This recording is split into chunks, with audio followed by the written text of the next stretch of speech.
नमस्कार विद्यार्थिनींनो, आज आपण तुमच्या कोर्सवर ज्याचं टायटल आहे ECE म्हणजेच अर्ली चाइल्डहुड एज्युकेशन वर आधारित पहिल्या 5 प्रकरणांवर वस्तुनिष्ठ प्रश्न जे आहेत ते करणार आहोत.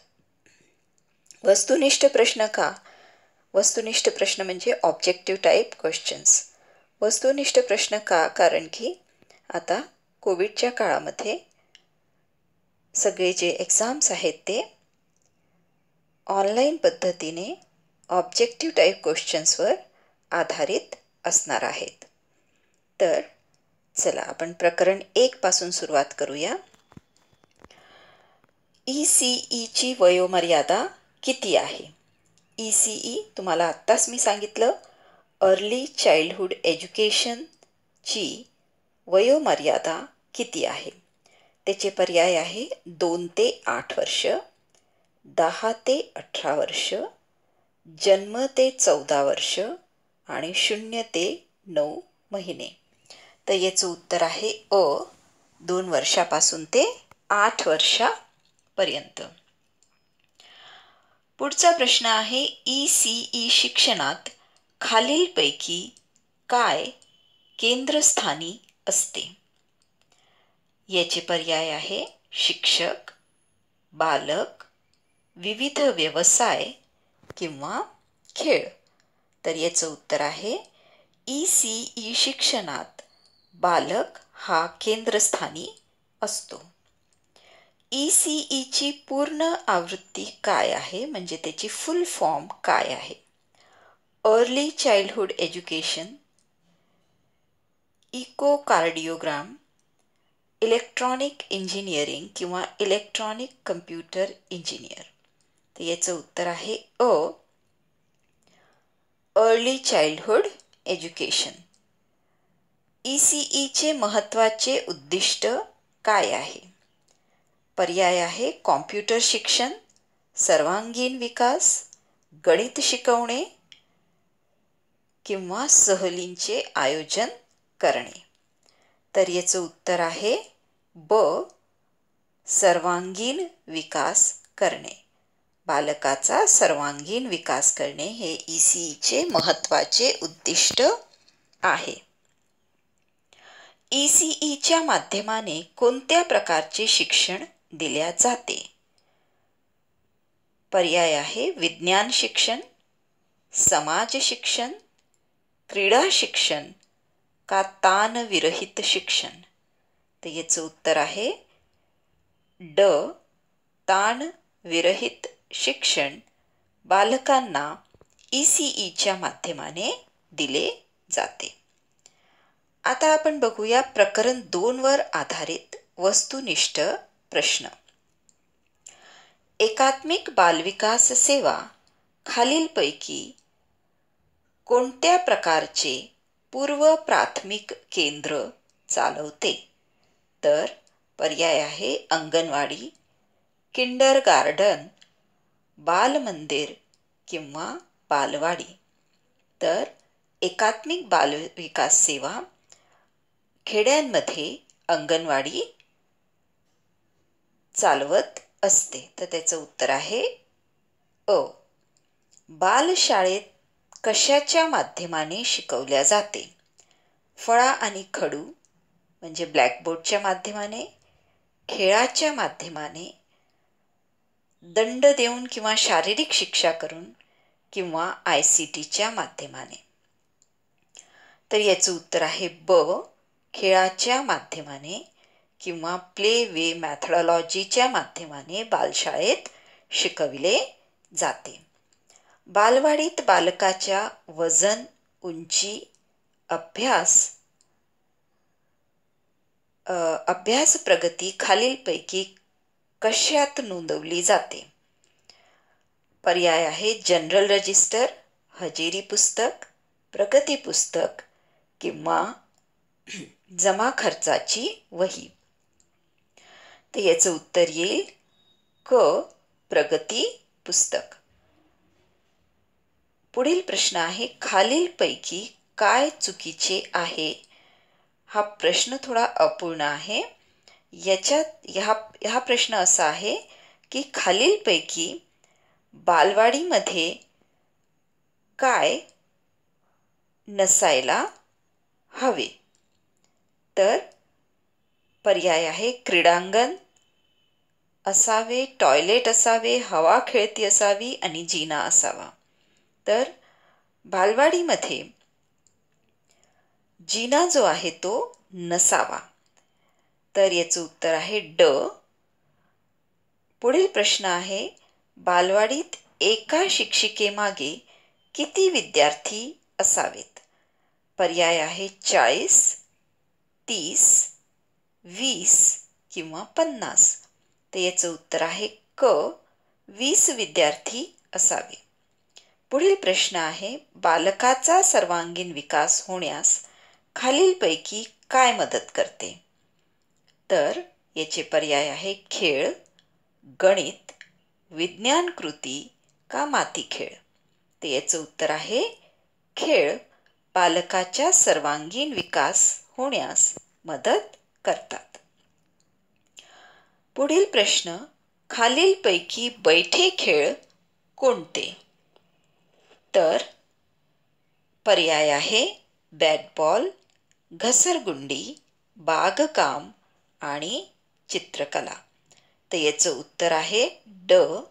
चित्रकला हा एक बैठा खेळ आहे. बालक बसून एका ठिकाणी चित्रकला करत असतो. पुढे आहे काल्पनिक खेळाकरता खालीलपैकी कोणते साधन आवश्यक नाही? तर पर्याय आहे ठोकळे, बाहुली घर, छोटे भांडे आणि बॅट बॉल. तर उत्तर आहे बॅट बॉल काल्पनिक खेळ खेळण्याकरता आवश्यक नाही. बालवाडीसाठी खेळाची साधनं निवडताना खालीलपैकी कोणता निकष चुकीचा आहे? तर या ठिकाणी पर्याय दिलेले आहे खेळणी महाग असावी, बालकाला केंद्रबिंदू ठेवून खेळण्यांची निवड करावी, खेळणी तकलादू असू नये आणि बालकांचे वयोगट लक्षात घ्यावे. तर याचं उत्तर आहे अ. खेळणी महाग असावी हा चुकीचा निकष आहे. याच्या उलट की बालवाडीमध्ये जी खेळणी निवडली जातात ती खेळणी स्वस्त असावी. आता आपण जाऊया प्रकरण 3 वर. मारिया मॉन्टेसरी यांचा पेशा आधी काय होता? त्या वकील होत्या, इंजिनियर होत्या, शिक्षक होत्या का डॉक्टर होत्या? तर याचं उत्तर आहे ड. डॉक्टर. मानसशास्त्रज्ञाच्या क्षेत्रामध्ये त्या डॉक्टर होत्या, मानसशास्त्राच्या क्षेत्रामध्ये. पुढे आहे मॉन्टेसरी यांनी शिक्षण पद्धतीत खालीलपैकी कशावर भर दिला? ठोकळे खेळ, मैदानी खेळ, ज्ञानेंद्रियांचा विकास का बाहुली घर? तर याचं उत्तर आहे क. ज्ञानेंद्रियांच्या विकासावर मॅडम मॉन्टेसरी यांनी भर दिला. किंडरगार्टनची सुरुवात कोणी केली? पर्याय आहे Maria Montessori, Friedrich Froebel, Tarabai modak किंवा रुसो. तर याचं उत्तर आहे ब. Friedrich Froebel.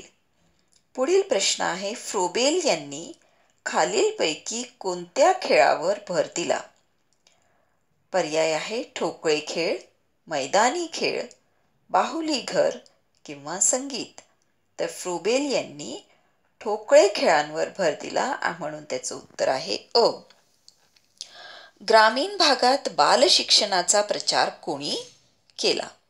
पर्याय आहे मारिया मॉन्टेसरी, रुसो, फ्रोबेल किंवा ताराबाई मोडक. तर याचं उत्तर आहे ड. ताराबाई मोडक. आता आपण प्रकरण 4 वर जाऊया. कोणत्या अवस्थेतील मुलांचे मुख्य क्षेत्र खेळ असते? तर अवस्था आहेत नवजात अवस्था, पूर्व बाल्यावस्था, किशोरावस्था किंवा युवावस्था. तर याचं उत्तर आहे ब, पूर्व बाल्यावस्थेतील मुलांचे मुख्य क्षेत्र खेळ असते. पुढील प्रश्न आहे केवळ आनंद प्राप्ती करता केल्या जाणाऱ्या क्रियांना काय म्हटले जाते? पर्याय आहे काम, खेळ, दृष्टिकोन किंवा विचार. तर उत्तर आहे ब, केवळ आनंद प्राप्ती करता केल्या जाणाऱ्या क्रियांना खेळ असं म्हटल्या जाते. पुढील प्रश्न खालीलपैकी काय खेळाद्वारे शिक्षण पद्धतीचा फायदा नाही? तर खेळाद्वारे शिक्षण पद्धती प्ले वे मॅथोडॉलॉजी म्हणून ओळखली जाते. तर याचं उत्तर आहे शिक्षणाबद्दल आवड निर्माण होते, ब, जिज्ञासा वाढते, क, ज्ञानेंद्रियांचा विकास होतो आणि ड, खेळामुळे शाळेची गोळी लागत नाही. तर याचं उत्तर आहे ड, खेळामुळे शाळेची गोळी लागत नाही. हा पर्याय जो आहे तो चुकीचा पर्याय आहे आणि खेळामुळे शाळेची गोडी बालकांना लागते. पुढील प्रश्न खालीलपैकी कोणत्या खेळात मुलं नाटकीकरण करू शकतात? पर्याय आहे चिकटकाम, बाहुली घर, पाणी खेळ, माती काम. तर याचं उत्तर आहे ब, बाहुली घर. बाहुली घरामध्ये बालक नाटकीकरण करून खेळ खेळत असतो. पुढील प्रश्न चंचल मुलांना शांत करण्यास कोणता खेळ मदत करतो? तर पर्याय आहे पाणी खेळ, मैदानी खेळ, ठोकळे खेळ आणि बाहुली घर. उत्तर आहे अ, पाणी खेळ चंचल मुलांना शांत करण्यास मदत करतो. पुढील प्रश्न निसर्गाशी जवळीक साधण्याकरता कोणता खेळ मदत करतो? तर पर्याय दिले आहे वाळू खेळ, ठोकळे, पुस्तकं आणि मैदानी खेळ. तर उत्तर आहे अ, निसर्गाशी जवळीक साधण्यास वाळू खेळ जे आहेत ते मदत करतात. कोलाज बनविणे कोणत्या प्रकारचा खेळ आहे? रचनात्मक खेळ, मैदानी खेळ, समांतर खेळ किंवा परिसर खेळ. तर याचं उत्तर आहे अ, रचनात्मक खेळ. पुढील प्रश्न वाचन कोणत्या प्रकारचा खेळ आहे? याचं पर्याय आहे मैदानी खेळ, बैठे खेळ, रचनात्मक खेळ किंवा सृजनशील खेळ. तर याचं उत्तर आहे ब, बैठे खेळ. कारण की बालक बसून वाचन जे आहे ते करत असतो म्हणून बैठे खेळ. लहान स्नायूंच्या विकासाकरता खालीलपैकी कोणता खेळ मदत करेल? तर सायकल चालवणे, घसरगुंडी, फुटबॉल खेळणे की माती खेळ. तर उत्तर आहे ड, माती खेळ. तर हाताच्या लहान स्नायूंचा विकास करण्याकरता माती खेळ जे आहेत ते मदत करतात. पायाच्या मोठ्या स्नायूंचा विकास करण्याकरता कोणता खेळ मदत करेल? पर्याय आहे घसरगुंडी, वाचन करणे, माती खेळ का सायकल चालवणे. तर उत्तर आहे ड, सायकल चालवणे पायाच्या मोठ्या स्नायूंच्या विकासाकरता मदत करतात. पुढील प्रश्न खालीलपैकी कोणते साधन विज्ञान कोपऱ्यात ठेवता येतील? तर याचं उत्तर आहे याचे पर्याय आहे घुंगरू, बाहुली, लोहचुंबक किंवा पुस्तक. तर याचं उत्तर आहे क, लोहचुंबक विज्ञान कोपऱ्यात ठेवता येईल. पुढील प्रश्न या प्रकरणावर खालीलपैकी कोणत्या कृती करता लहान स्नायूंचा विकास होणे आवश्यक आहे. धावण्याकरता, लिखाण करण्याकरता, उड्या मारण्याकरता किंवा चढ उतर करण्याकरता हे पर्याय आहे. तर उत्तर आहे ब. लिखाण करण्याकरता हाताच्या बोटांच्या लहान स्नायूंचा विकास होणे जे आहे ते आवश्यक आहे, म्हणून याचं उत्तर आहे ब. आता प्रकरण 5 वर आधारित वस्तुनिष्ठ प्रश्न करूया. पहिला प्रश्न याच्यावर आहे, बालकांची निवड कोणत्या प्रकारच्या कृतीत दिसून येते? तर भाषा विकासाच्या तासात, मुक्त व्यवसायाच्या तासात, गणित कृतीत किंवा संगीत कृतीत. तर उत्तर आहे ब. मुक्त व्यवसायाच्या तासात बालकाची निवड दिसून येते.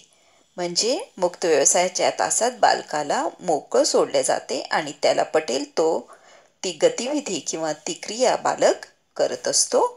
म्हणून बालकाची निवड मुक्त व्यवसायाच्या तासात आपल्याला दिसून येईल. बालवाडीचे वेळापत्रक कसे असावे? पर्याय आहे लवचिक, काटेकोर, 5 तासाचे किंवा सतत कृतिशील.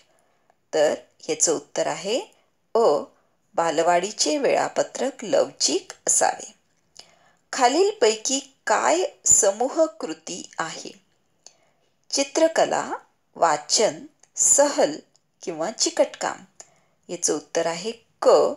सहल ही एक समूह कृती आहे. चित्रकला बालक एकटा करतो, वाचन एकटा करतो आणि चिकटकाम पण बालक एकटा करत असतो. म्हणून सहल ही कृती समूह कृती आहे. समूह खेळामुळे खालीलपैकी कोणता विकास साधला जातो? सामाजिक विकास, सृजनशीलता, सौंदर्य दृष्टीचा विकास किंवा रचनात्मक विकास. तर याचं उत्तर आहे अ. सामाजिक विकास समूह कृतीमुळे साधला जातो, कारण की इथं बरीचशी मुलं एकत्र येऊन खेळ खेळत असतात.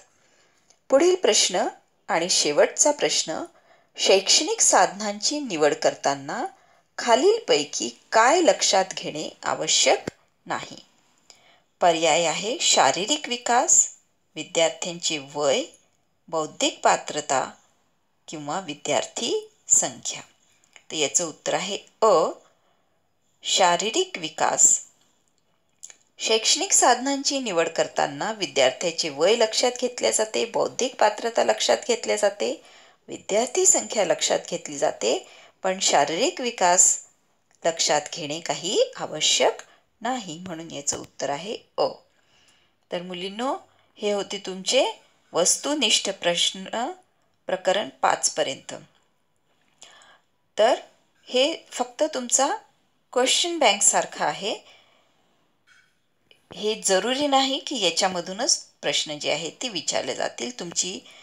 तुम्ही पूर्ण अभ्यास केल्यानंतर तुम्ही स्वतःची चाचणी जी आहे ती आवाज म्यूट करून या ऑब्जेक्टिव्ह टाईप दिलेल्या ऑब्जेक्टिव्ह टाईप प्रश्नांवर करू शकतात. आणि तुम्ही जर चांगला अभ्यास केला तर नक्कीच यांच्यापैकी सगळे प्रश्न जी आहेत ती तुम्ही त्या ठिकाणी सोडवू शकता. तर तुमच्या प्रॅक्टिस करता हे प्रश्न जे आहेत ते त्या ठिकाणी दिलेले आहेत. धन्यवाद.